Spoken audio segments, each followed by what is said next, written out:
Part 1D, Financial Problems.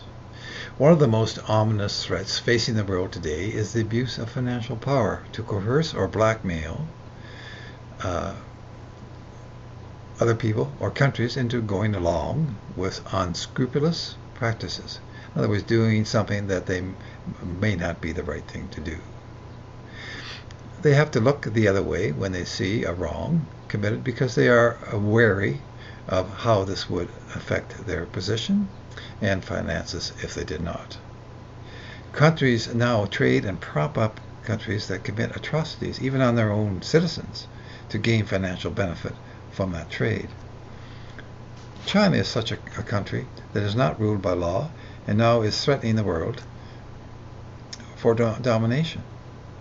They imprison their own citizens and now other countries' citizens if anyone gets in their way. They have imposed 2 Canadian citizens, not because they have committed any crime, but as a retaliation against Canada, because Canada, which has a legal extradition treaty with the USA, has arrested a Chinese citizen to comply with the USA's request. They have also threatened Canada that unless they adopt their telecommunications hardware, there will be severe consequences to Canada. They have recently cut off trade with our canola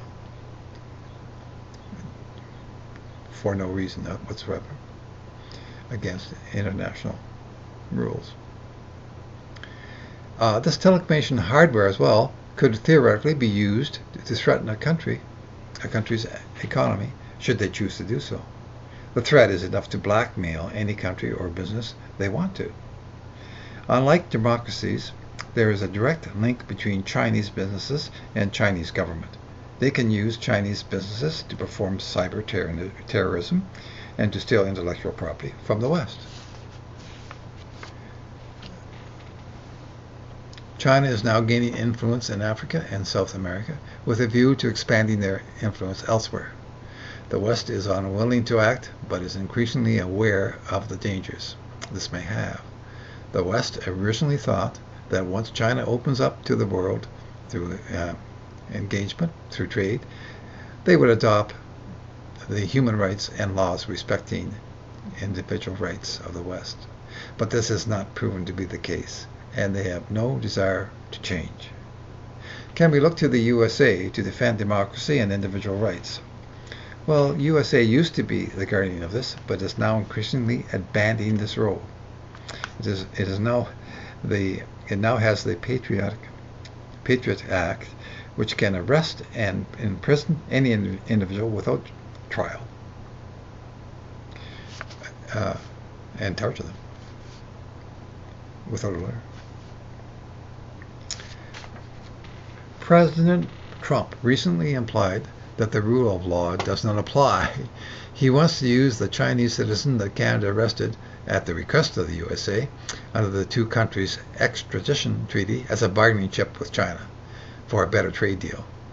This one, Canada is telling China that we cannot release its citizen as democracies follow the rule of law and do not allow politicians to override the law, i.e. the judicial system.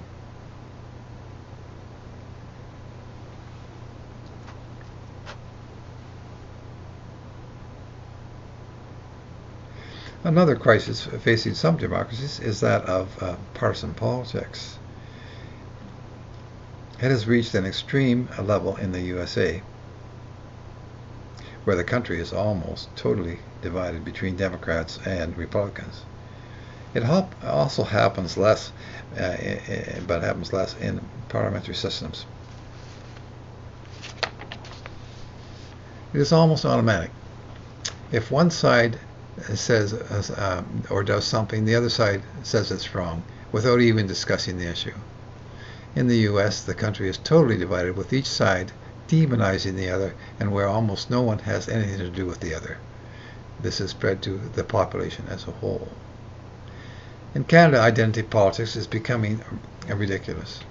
The Liberal government practices this when forming a cabinet, the inner circle of power and of party and power. Firstly, the Sorry. First Lady Cabinet has to be 50% men, 50% women, 50% men. Then the East Coast, Central Provinces, West Coast, all have to have representatives. Then the Aboriginals, and then the athletes, the French-speaking, English-speaking, gay community, etc. And yet, when a Chinese Canadian running for a riding mentioned that her opposition was an East Indian Canadian, the Liberal government had the Chinese Canadian barred from running, inferring that they don't imply identity politics. What hypocrisy. Now, on the brink of disaster, how can these governance abuses be stopped? Eventually, by living outside the box. End of part 1C.